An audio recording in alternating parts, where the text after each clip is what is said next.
Agora mesmo hai 3 mulleres que se están buscando aquí en Galicia, pero o pasado mes de marzo, dende SOS Desaparecidos Galicia, fixeron un perfil da persoa que soe desaparecer aquí na nosa comunidade. Este perfil é o dun home, pois de un 80% son homes, moitos máis homes que mulleres, que ten máis de 65 anos, que moitos deles, a maioría, pois xa pasaron a xubilación e que teñen esas persoas un certo deterioro cognitivo. Este é o perfil que fai SOS Desaparecidos Galicia, o perfil dos que máis desaparecen aquí na nosa comunidade, pero hoxe tamén nos preguntamos, Espiño, se nos desaparece un familiar, un coñecido, como debemos de actuar? Temos que telo claro, que facer os familiares de desaparecidos e tamén temos que saber os protocolos que falábamos agora con Rubén que teñen establecidas as propias forzas de seguridade que buscan sobre o terreo durante un determinado tempo e a partir de aí activase outra fase distinta para obviamente poñelo sobre a mesa e que haxa o debate que teña que haber. Mirade, por exemplo, cando nos desaparece un familiar, facémolo todos, porque así é o noso instinto, chamámolo de forma reiterada ao móvil. Podemos estar facendo mal, o que estamos facendo é esgotarlle a batería. Isto que nos din os axentes, e a Garda Civil tamén nos mostra como traballan eles cando desaparecen persoas. Por exemplo, isto de que hai que agardar 24 horas para denunciar unha desaparición é totalmente un mito. Sarxento Rubén, unha familia cando sofre unha desaparición, o primeiro non é denunciar inmediatamente, hai un protocolo de horas, non?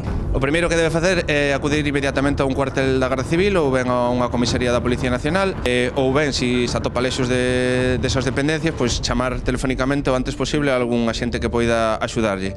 Dependendo do nivel de risco que poida ter esa persoa, a búsqueda iniciaría ao momento. Moitas veces se trascende como que hai que agardar esas 24 horas. Non, iso é un mito. Canto antes dispoñamos da información, pois antes se pode empezar a buscar, a activar os protocolos de procura, máis esperanzas de atopala con vida hai. A angustia e a desesperación lévanos a chamar insistentemente a esa persoa. O que facemos é pois agotarlle a batería do seu terminal, que pode ser unha das opcións que teñamos para atopala.